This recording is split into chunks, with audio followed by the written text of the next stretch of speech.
Kamwilla Kirk and Esteban Ribovics in the lightweight division. I will say first off that Kamwilla Kirk is moving up a weight class here, coming off that loss to Damon Jackson. Before that, he was doing really good, beating Guilherme Santos with a knockout, beating Daniel Swain with the knockout, and coming in on short notice, beating Makwana Mirkani. He's about in the prime of his MMA career, same height as Esteban, but a huge reach for the weight class at 75 inches. It's either that or Esteban has a really small reach. A lot of people saying Esteban by knockout. Personally, I don't think so.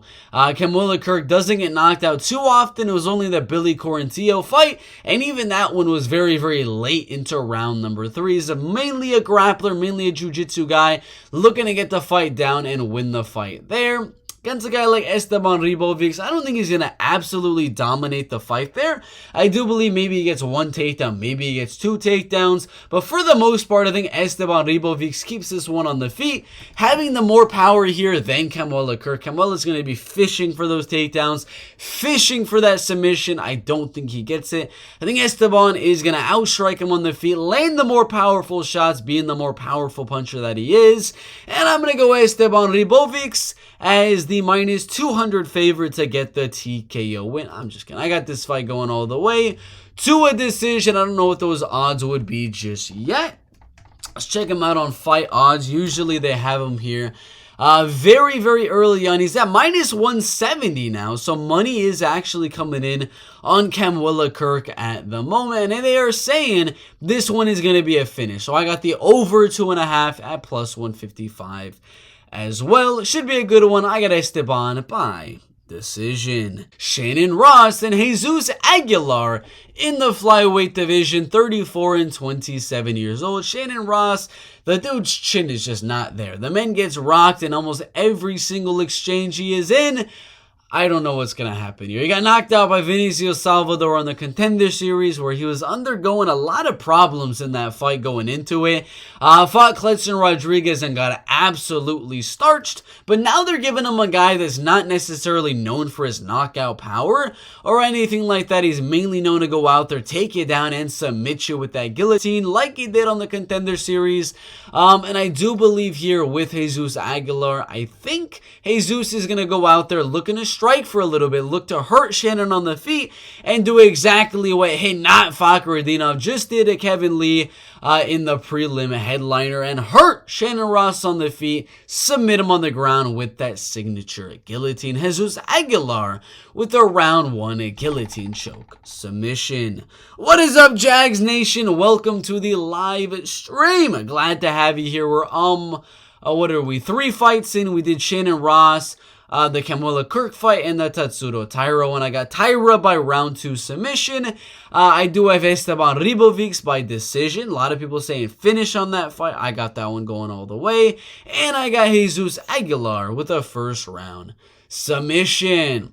Cameron Simon and Terrence Mitchell in the bantamweight division. Terrence Mitchell a lot older at 33 years old. Very tall for this flyweight division. I'm 5'9" for the flyweight division. This dude's taller than that, and I cut a lot of weight to make that flyweight limit. And Terrence, 15-2, only losing to Kai Kara-France on the Ultimate Fighter, and way back in 2010. So he hasn't lost a professional MMA fight in 13 years, but he's not really fighting the best of competition, I will be honest. If Cameron wants to go out there and wrestle with Terrence Mitchell and take him down and control him, I believe he could do that to a unanimous decision. I also do believe that Cameron Simon could look to pressure Terrence forward and just start throwing some hooks and look to land on the chin of Terrence Mitchell and knock him out. That is what I'm going to go towards. The betting odds on this fighter, minus 400, minus 450. I don't believe there are any like prop odds for this fight. I will have to refresh just to see, just in case there is one. Over 1.5 rounds is plus money. I do have it as a round 1 TKO for Cameron Simon, so I guess I would agree with that under 1.5 rounds, but should be an interesting one. Terrence doesn't have the best chin considering how skinny he is. There's not a lot of meat to kind of eat and absorb a lot of the punches that are coming his way. So I do believe Cameron finally gets that solid finish in the UFC over a solid guy here in Terrence Mitchell, and makes that 3-0 in the UFC, and possibly earning him a top 15 guy next, maybe a guy right outside of the top 15. I do have Cameron Saaiman with the round 1 TKO. Vitor Petrino and Marcin Prachnio in the light heavyweight division. I think Vitor's takedown defense is getting better and better every single fight. He's not really going to have to use it too much here against a guy like Marcin Prachnio, who's mainly a kickboxer, Muay Thai type of guy. And I'm going to be honest, it comes down to how many kicks Marcin Prachnio can land at range, and can Marcin use those kicks and use the strikes at range onto Vitor Petrino without getting hit with a big shot to Vitor Petrino coming in. Because it's either Marcin Prachnio by decision or Vitor Petrino with an early TKO. That is kind of my thoughts for this fight. Mike Rodriguez was able to knock him out early on in their fight. He's really not that good. Magomed Ankalaev, same thing, round 1 knockout. And Sam Alvey was the exact same thing. But when Marcin Prachnio was able to be technical and stay on the outside and outstrike, he was able to beat top 15 guys like Khalil Roundtree. And again, it comes down to, can Vitor Petrino close that distance to land those big shots? Personally, I do think he'll be able to land a lot of those big shots in this fight, but I'm actually going against what I said earlier in saying that it's either a knockout for Petrino or a decision for Prachnio. I think Prachnio has a lot of ways to survive the onslaught of Vitor Petrino, but I don't think those kicks and the variety of strikes from Marcin that aren't really that powerful are going to make up for the big shots Vitor is going to land. So I'm actually going to go a very close, sort of controversial, because you could make an argument that a lot of those kicks could be enough for Marcin to win the fight on the scorecards, but I am going to go Vitor Petrino with winning round number 1 and winning round number 3 to win that 29-28 decision.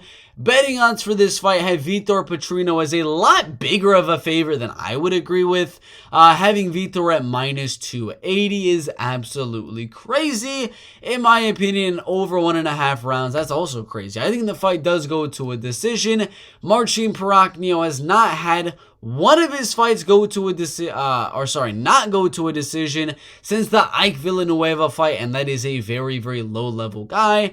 So I think this one goes all the way. What do y'all think? Vitor Petrino by decision. Edgar Chairez and Tatsuro Taira, technically not in the flyweight division, but at a catch weight of 130 pounds. Undefeated Tatsuro Taira taking on Chairez on short notice. Originally was supposed to take on, I believe, Kletzen Rodriguez. I don't know why they're not showing it on here, but this is kind of a short notice fight here for Tatsuro Taira. He is 23 years old, undefeated as an amateur with a lot of sleeper choke submission wins. Became a pro in 2018, where, I kid you not, the man was 18 and a half years old, so he started very young.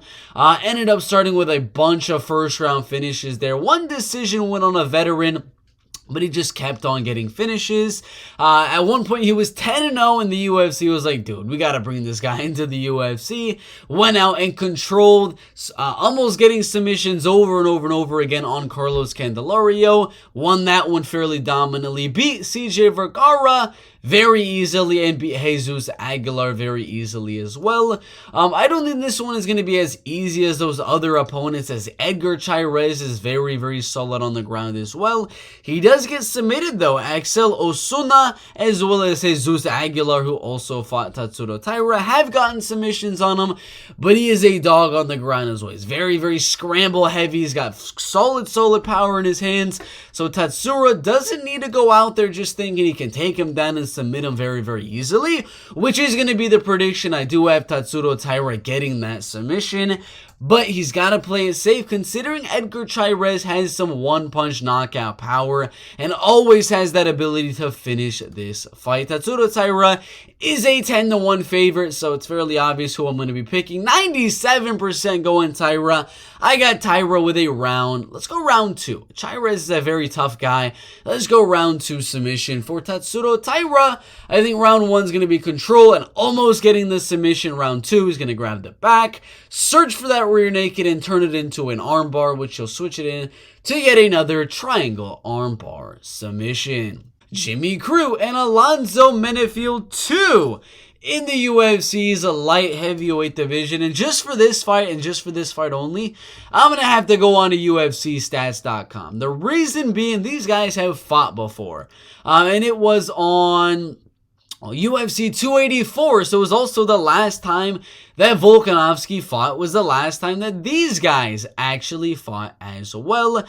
Jimmy Crute lost round number 1, lost round number 2, and won round number 3, but I believe there was a point deduction as well that got that fight to become a 28-28 draw. Alonzo Menifield was able to drop him in, which rounds was he able to drop him in? I believe round number 1 and round number 2. With round 3, Jimmy really able to mix in those wrestling and grappling. He was able to in round 1 and round 2 as well, but he also did get dropped. I think this fight, the striking is going to be a lot more even because Alonzo is going to be working with it, and I believe Alonzo Menifield is going to defend a lot more of the takedowns here from Jimmy Crute as well. I think round 1, Alonzo is going to slightly outstrike him, maybe hurt Jimmy Crute a little bit. Round number 2, I think Jimmy's going to be able to close that distance, land some good shots of his own, and find a way to get in on those takedowns. And once he gets in on those takedowns in round 2, he should have no problem doing the same in round number 3. I got Jimmy Crute winning round number 2, winning round number 3, and what is going to be a banger just like their first fight in the light heavyweight division. Betting odds, I mean, presumably, just as I thought coming in, are 50-50, minus 110, minus 110. Some of them are having Jimmy Crute as a slight favorite. Some of them are having Alonzo as a slight favorite. So it's a 50-50 fight. I do have it going all the way. The last fight did. And I think Alonzo's submission defense on the ground is actually fairly solid. I don't really remember the last time Alonzo Menifield has been finished. It was the OV St. Preux fight. Other than that, the man has never been finished and has never been submitted in his pro MMA career. I got Jimmy Crute by a decision, plus 215 on just over 2.5. Probably plus 250 on it going to a decision. That is the prediction. Yasmin Yarugui and Denise Gomez in the strawweight division. Very young prospects here at 23 and 24 years old. Denise Gomez coming off a solid TKO win on Bruna Brazil in her last fight, but was able to get out wrestled and out grappled by Loma Lookboonmee in the fight before that. Yasmin is taller, she is lengthier, she is more experienced, and she's quite honestly better everywhere. In the striking, I do believe the power is even, but the volume and variety of strikes does go in favor of Yasmin Yarugui. And in terms of wrestling and grappling, I think Yasmin could actually mix in some takedowns, could actually mix in some wrestling and grappling. And because we all know Denise is such a tough opponent to finish, I do believe this one does go all the way. I don't agree that Yasmin should be a 5-1, 4-1 favorite there, but I do believe the fight goes to a decision, and Yasmin should be the favorite and should win this fight. Minus 160 on the over 2.5 makes sense. Yasmin by 30-27, unanimous decision. Jack Della Maddalena and Josiah Harrell in the welterweight division, 26 and 24 years old, both up-and-coming prospects in their respective weight classes. Obviously, Jack is going to be a heck of a lot bigger, 4 inches taller in height and 6 inches taller in reach. He is a welterweight, originally supposed to fight Sean Brady, but a lightweight in Josiah Harrell is coming in here on short notice. He just fought about 2 weeks ago where he got the takedown later on in the fight, got that back mount and ground and pound of the TKO. That is the only way I see him winning here. He does not really have anything for Jack on the feet. It's the only way I see him winning is taking him down, getting the back of Jack Della Maddalena, considering maybe a Grant Dawson game plan. Getting the back, flattening out Jack Della Maddalena, ground and pounding and looking for that submission.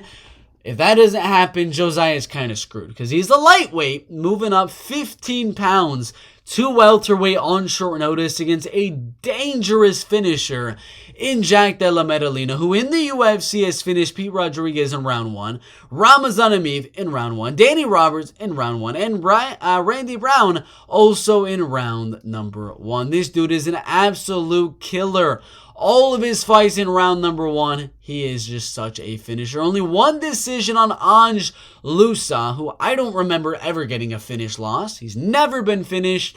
This dude's going to go out there and starch Josiah Harrell in round number 1 here. Josiah is a good wrestler, good grappler, but he's got nothing for Jack on the feet. And I'm going to be honest, if Jack wants to go out there and out-wrestle Josiah Harrell, out-grapple Josiah Harrell, he honestly could do that, considering that size advantage. But I think JDM is just going to keep it simple.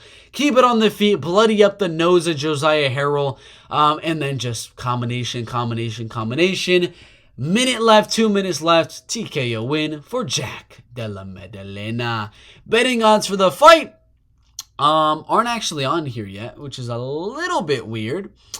I did believe oh, there they are. Minus 950 for Jack Della Maddalena. They started at minus 825. Even then, there's money coming in on that. And I'm assuming the under 1.5 going to be like minus 300 or something like that. Going to be something crazy. But I got Jack by a first round TKO. Robbie Lawler and Nico Price in the welterweight division. I'm sorry. I mean, Nico Price, he's young. He's 33 years old. He's taller. He's lengthier. He's young, man. He lost to Phil Rowe in his last fight, but Phil Rowe is a top 15 contender type of guy, making it decently close with Neil Magny. He beat Alex Oliveira in their fight, made it pretty close against Michel Pereira, made it very close against Dono Cerrone, made it okayly close on Vicente Luque before he got that knockout loss. Now he's fighting Robbie Lawler, who's a lot slower than he once was. Doesn't have the same power in his hands, and definitely does not have the same chin as well here. But I think Nico Price is going to win a decision. The reason being is that Neil Magny got the decision on him. Colby got the decision on him. And I know Brian Barberino was able to get that TKO on him. But Nico Price, he is a finisher in a lot of his fights in the UFC. But a lot of them are in really, really weird ways. Like a rear naked on George, the hammer fist from bottom, and the up kick on James Vick. Other than that, he's not really on the feet, laying a few shots and getting the knockout like that. It's always in those weird circumstances. So I think Robbie Lawler can throw a lot of volume here on Nico Price. Nico mixing in some wrestling, some grappling, some weird scrambles and exchanges. Make this a relatively close one. Maybe Robbie's able to win the round just because of the sheer volume that he's going to be throwing here. And again, I want Robbie to win as much as the next guy in his retirement fight here. But I got this one going all the way. At least I'm hoping for a decision here. I don't want to see Robbie go out with a knockout loss like Frankie Edgar against Chris Gutierrez. But I got Nico Price winning this fight by a 29-28 decision. The odds having him as almost a 3-1 favorite there. Let's see, what are the odds on it going to a decision? That is what I'm very, very curious about. They do not, sadly, they are believing that there is a finish for Nico Price. I'm hoping that's not the case, so I got Nico Price by a decision.